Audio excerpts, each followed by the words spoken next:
हाँ, कल अपन पढ़ रहे थे कंपनी। अब है कंपनी की विशेषता पढ़ दी, कंपनी का अर्थ पढ़ लिया। अब है कंपनियों के प्रकार, यानी कितने प्रकार की कंपनी होती है। कंपनी के प्रकार तो वैसे तो कंपनी कई आधार होते हैं, यानी एक तो होता है दायित्व के आधार पर कंपनी, और एक होता है संख्याओं के आधार पर। तो अपन पढ़ेंगे कंपनियों के प्रकार। तो ये 3 प्रकार की होती है। नंबर 1, एक व्यक्ति कंपनी।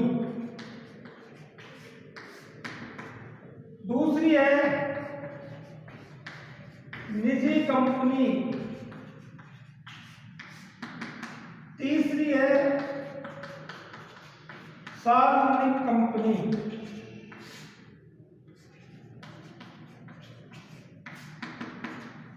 तो सबसे पहले एक व्यक्ति कंपनी, यानी जिसमें केवल जिस कंपनी का केवल एक सदस्य हो उसको अपन एक व्यक्ति कंपनी कहते हैं। ये निजी कंपनी के रूप में जानी जाती है। तो इसकी कुछ विशेषताएं तो इसमें लिख लो। कंपनी अधिनियम 2013 की धारा 262 के अनुसार, कंपनी अधिनियम 2013 की धारा 262 के अनुसार जिस कंपनी में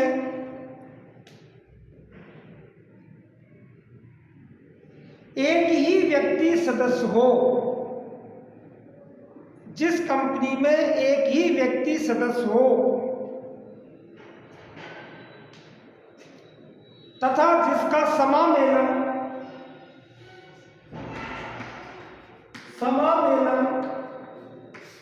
निजी कंपनी के रूप में होता हो। समामेलन का मतलब जिसका रजिस्ट्रेशन, जिसका संविधान किसके रूप में होता हो, निजी कंपनी के, लेकिन इसमें केवल एक ही व्यक्ति होता है जो इसका सदस्य होता है। वही अर्जदारी होता है, वही पैसे लगाता है, सब कुछ वही करता धरता होता है। लेकिन ये कंपनी एक्ट के अनुसार इसका पंजीकृत होता है, रजिस्ट्रेशन होता है, इसलिए इसको एक व्यक्ति कंपनी कहते हैं। दूसरी होती है निजी कंपनी। तो महत्वपूर्ण ये दोनों, निजी कंपनी और सार्वजनिक कंपनी। निजी कंपनी का ही एक हिस्सा होता है एक कंपनी, एक व्यक्ति कंपनी, निजी कंपनी का, इसलिए ये निजी कंपनी में आती है। बस केवल शर्त यह है इसमें एक व्यक्ति होता है, इसमें संख्या अधिक होती है। तो इसमें देखो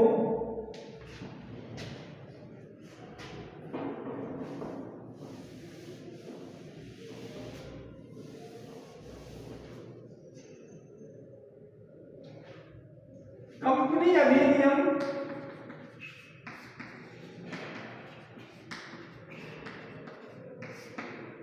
2013 की धारा 268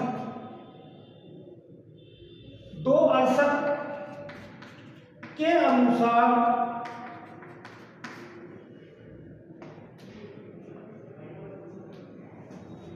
अनुसार जिस कंपनी में निम्नलिखित विशेषताएं होती हो,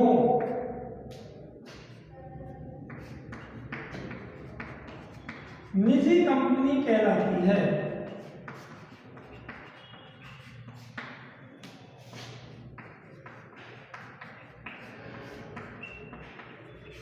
निजी कंपनी में 5-6 विशेषताएं होती है, यानी अपन ये मान के चलते हैं जो विशेषताएं जिस कंपनी में होती है वो निजी कंपनी होती है।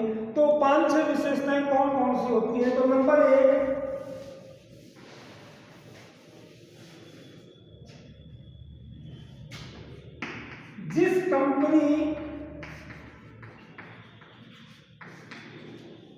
सदस्यों की न्यूनतम संख्या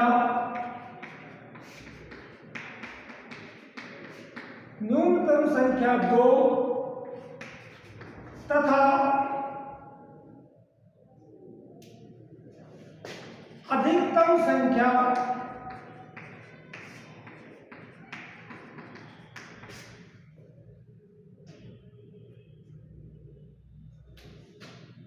अधिकतम संख्या 2 से हो। पहली विशेषता है कम से भी कम कितने सदस्य होने चाहिए? 2। अधिक से अधिक कितने होने चाहिए? 2 से। दूसरी विशेषता है जिस कंपनी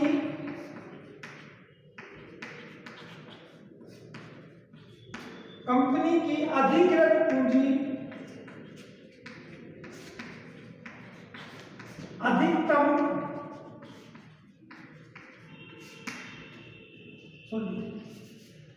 न्यूनतम,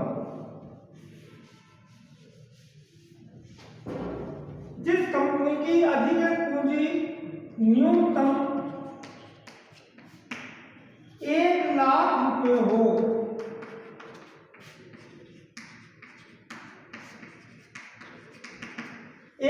से कम कोई निजी कंपनी का पंजीकृत नहीं हो सकता। अर्थात उसकी न्यूनतम पूंजी कितनी होनी चाहिए? कम से भी कम 1 लाख रुपए होनी चाहिए। नंबर 3,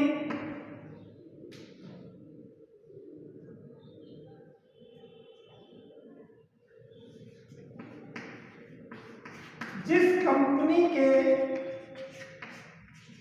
अंशों का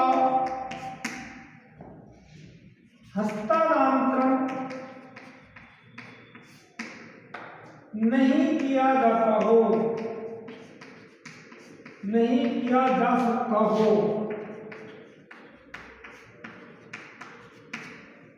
यानी इसके अंशों को ट्रांसफर नहीं किया जा सकता, बेचा खरीदा नहीं जा सकता। नंबर 4,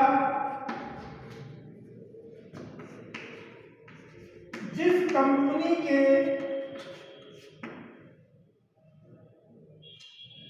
अंशों का निर्गमन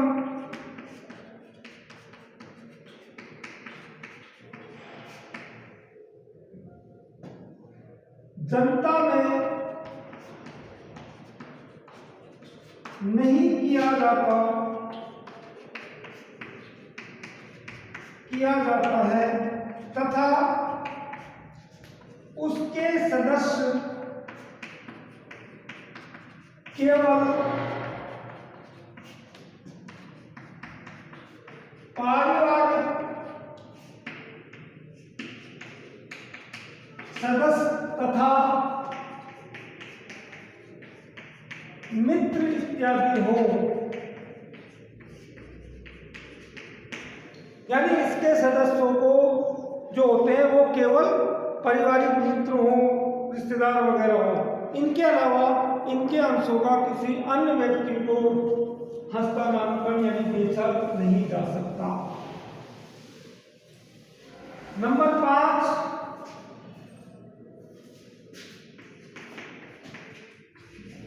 जिस कंपनी के नाम के बाद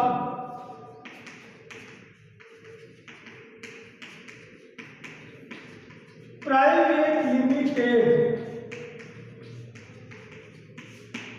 यानी आप कभी भी देखना उसमें ऐसा आता है लिमिटेड कोष्टक में P लिखा हुआ, कोई भी कंपनी जैसे XY लिमिटेड कोष्टक में P, इसका मतलब ये कैसी कंपनी है? प्राइवेट कंपनी है। तो प्राइवेट लिमिटेड सब लिखा हो, ये 5 महत्वपूर्ण इसके विशेषताएं, जो विशेषताएं, ये 5 विशेषताएं जिस कंपनी में पाई जाती हैं वो निजी कंपनी कहलाती है। न्यूनतम पूंजी होगी, सदस्यता संख्या होगी, अंशों के हस्तांतरण से संबंधित होगी और इनके नाम के साथ ये शब्दों का प्रयोग किया जाता है। ये पहचान जाता है, कोई भी कंपनी का बोर्ड लगा हो और उस पर यदि प्राइवेट लिमिटेड लिखा है तो इसका मतलब ये निजी कंपनी है, सार्वजनिक कंपनी नहीं है। अब आ जाओ सार्वजनिक कंपनी तीसरी।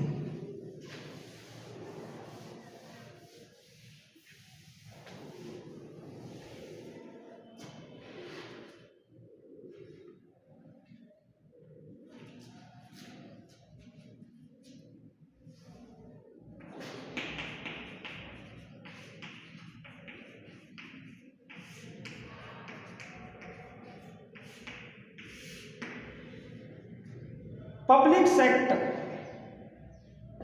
वो प्राइवेट थी, ये पब्लिक सेक्टर थी। इस पब्लिक सेक्टर की में लिखो कंपनी अधिनियम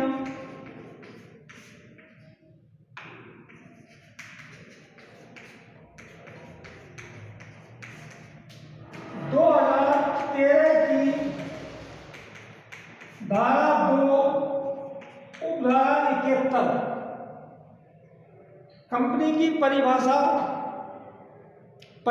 के बाद एक व्यक्ति 62, निजी कंपनी 68 और सार्वजनिक कंपनी 71, दो की धारा 271 के अनुसार जिस कंपनी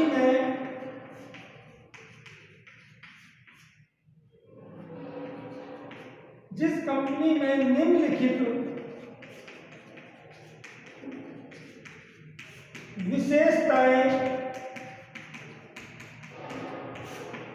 पाई जाती है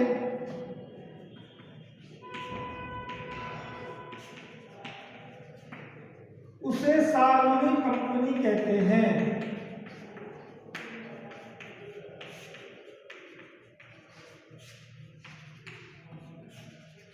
नंबर 1,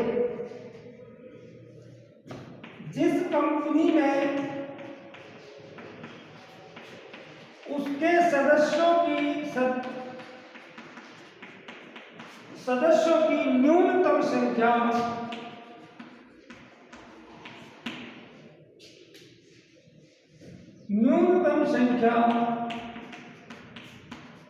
7 तथा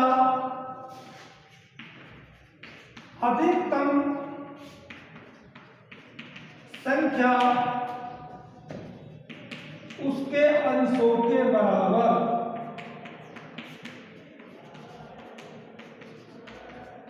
होती है। इसमें देखो महत्वपूर्ण चीज है, न्यूनतम तो 7 होनी चाहिए, लेकिन अधिकतम की कोई लिमिट नहीं है। किसी कंपनी के 1000 अंश हैं तो 1000 सदस्य होंगे, किसी के 2000 अंश हैं।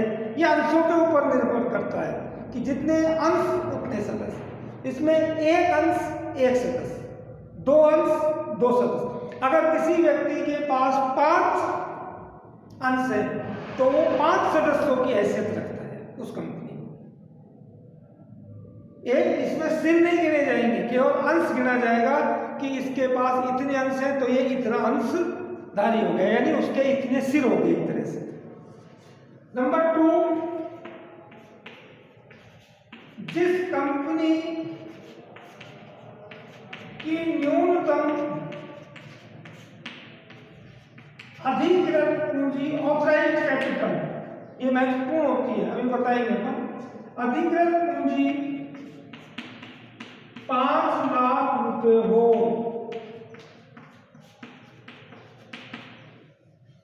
प्राइवेट में कितनी थी? 1 लाख, सार्वजनिक में कितनी है? 5 लाख।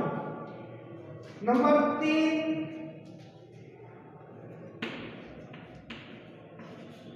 जिस कंपनी के अंशों का निर्गमन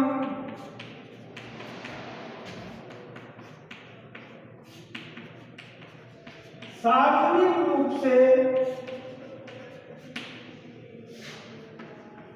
जनता में किया जाता हो। प्राइवेट कंपनी में, पब्लिक में कोई अंशों का निर्गमन नहीं किया जाता, इसमें पब्लिक में ही किया जाता है। नंबर 4,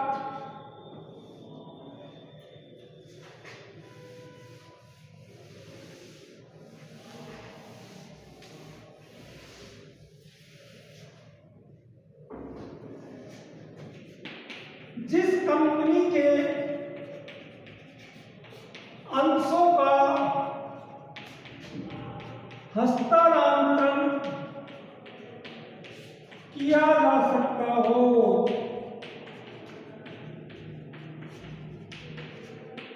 यानी इसके अंशों को रोज खरीदो रोज बेचो, कहीं भी किसी को भी बेच सकते हो, किसी से भी खरीद सकते हो स्टॉक एक्सचेंज के द्वारा, तो इस पर कोई प्रतिबंध नहीं है।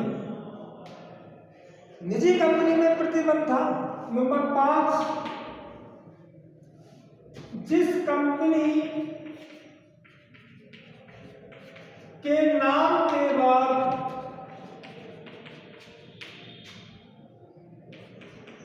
लिमिटेड, केवल लिमिटेड, प्राइवेट में प्राइवेट लिमिटेड, केवल लिमिटेड शब्द का प्रयोग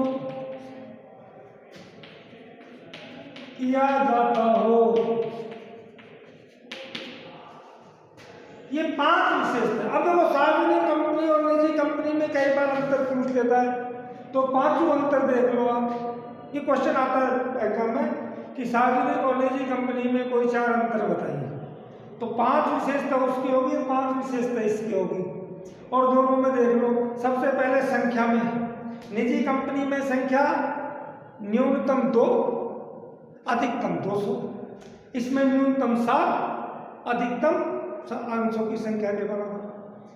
पूंजी निजी कंपनी में 1 लाख और सार्वजनिक कंपनी में 5 लाख। तीसरी, इसका अंशों का निर्गमन, निजी कंपनी में अंशों का निर्गमन जनता में नहीं किया जाता, जबकि सार्वजनिक कंपनी में अंशों का निर्गमन जनता में किया जा सकता है। चौथी विशेषता, अंशों का हस्तांतरण, निजी कंपनी में अंशों का हस्तांतरण नहीं किया जाता, सार्वजनिक कंपनी में अंशों का हस्तांतरण किया जा सकता है। निजी कंपनी में प्राइवेट लिमिटेड शब्द लिखा जाता है, जबकि सार्वजनिक कंपनी में लिमिटेड शब्द लिखा जाता है। ये 5 अंतर हो गए, और ये 5 अंतर ही इनकी विशेषता है। अब एक आता है सरकारी कंपनी। ये सार्वजनिक कंपनी जो होती है, तो सार्वजनिक कंपनी में 2 चीज होती है। सार्वजनिक कंपनी में यदि कुछ पूंजी, मैं बता रहा हूं, कुछ पूंजी सरकार के पास होती है, सरकार के द्वारा लगाई जाती है, तो वो सरकारी कंपनी हो जाती है। जैसे बिजली कंपनी है, बिजली बोर्ड, ये पहले बोर्ड था और कंपनी बना दिया, तो इसमें सरकारी इसलिए क्योंकि सरकार का हिस्सा इसमें जाता है, तो उसको बोलते हैं अपन, जो सरकारी कंपनी होती है वो सार्वजनिक कंपनी का ही एक हिस्सा है। सरकारी कंपनी, तो इसमें किसी सार्वजनिक कंपनी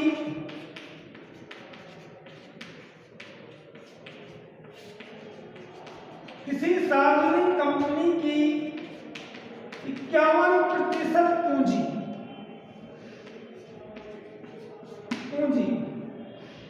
केंद्र सरकार,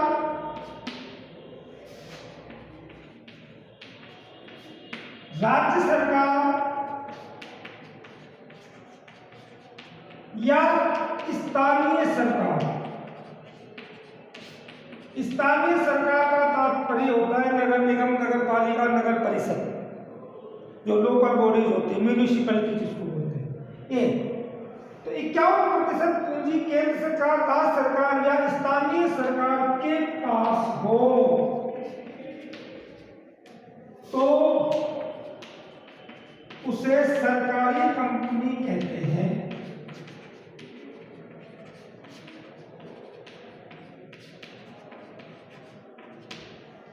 जब सरकारी कंपनी का 51% पूंजी है तो संचालन भी कौन करेगा? सरकार। इसलिए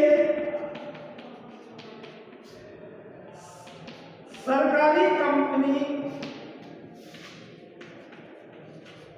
का संचालन सरकार के द्वारा ही किया जाता है।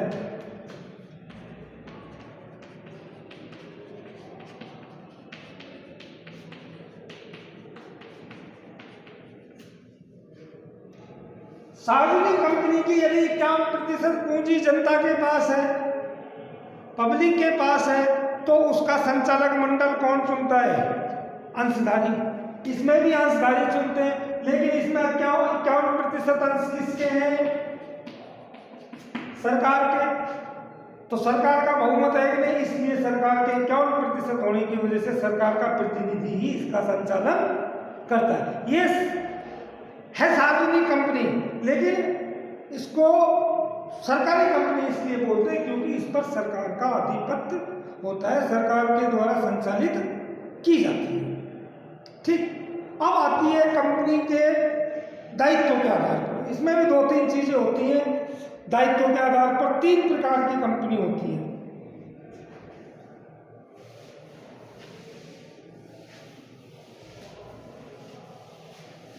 ये पूंजी के आधार पर थी, अब है दायित्व के आधार पर।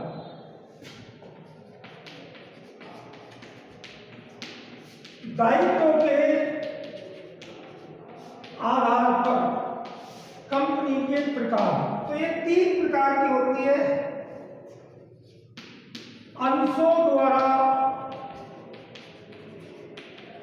सीमित दायित्व की कंपनी,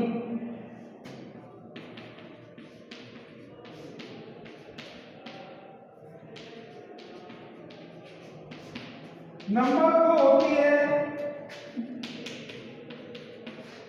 गारंटी द्वारा सीमित कंपनी, सीमित दायित्व की कंपनी। और तीसरी होती है असीमित दायित्व की। देखो तीनों को समझो। अंशों द्वारा सीमित, सार्वजनिक कंपनी में दायित्व कैसे होते हैं? सीमित होते हैं। कल भी बताया था मैंने कि जितनी आपने जितने रुपए का अंश खरीदा है, आपकी लायबिलिटी वहीं तक है। कंपनी डूबती है, दिवालिया होती है, तो आपका केवल अंश का जो पैसा दिया है वो डूबेगा आपका, तो वो होती है सीमित दायित्व। एक होती है गारंटी द्वारा सीमित। अगर कोई अंशधारी किसी कंपनी के अंश खरीदता है और उसको गारंटी देता है कि भाई मेरी लायबिलिटी यहाँ तक है, मैं इतने रुपए तक की गारंटी दे रहा हूँ, तो उसको बोलते हैं गारंटी द्वारा। और एक होती है असीमित। जिस प्रकार साझेदारी में सभी साझेदारों के दायित्व क्या होते हैं? अनलिमिटेड होते हैं, असीमित होते हैं। उसी प्रकार कुछ कंपनियों में जो अंशधारी होते हैं उनके दायित्व भी अनलिमिटेड होते हैं, लेकिन ये कंपनी बहुत कम पाई जाती है, क्योंकि कोई भी कंपनी बनाएगा तो वो अपने दायित्वों को अनलिमिटेड नहीं करेगा, लेकिन फिर भी होती है। कुछ कंपनियां होती हैं जो अनलिमिटेड के आधार पर बनती है। अब इसके बाद आता है अंशों, यानी कंपनी की अंश पूंजी। ये कल बताएंगे अपन कि कंपनी की अंश पूंजी किस प्रकार होती है।